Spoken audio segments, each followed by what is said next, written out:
বড় বন ছিল। বনের একটা গাছের উপর একটি পাখি আর তার বাচ্চারা ছিল। তার বাচ্চাদের খুব খিদে পেয়েছিল। সে খাবারের সন্ধানে বনের দিকে চলল। পাখিটি আকাশে উঠতেই থাকলো, কিন্তু কোথাও খাবার পেল না। পাখিটি অনেকক্ষণ উড়তে থাকে।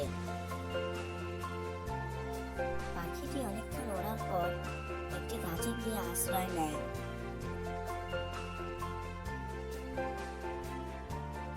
পাখিটি গাছে বসে ভাবছিল যে এখনো কোনো খাবার পেলাম না, বাচ্চাদের খাওয়াবো কি।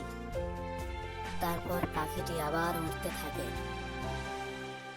পাখিটি ওড়ার সময় লক্ষ্য করলো একটি আপেল গাছের দিকে। সেই পাখিটি গাছের কাছে গেল।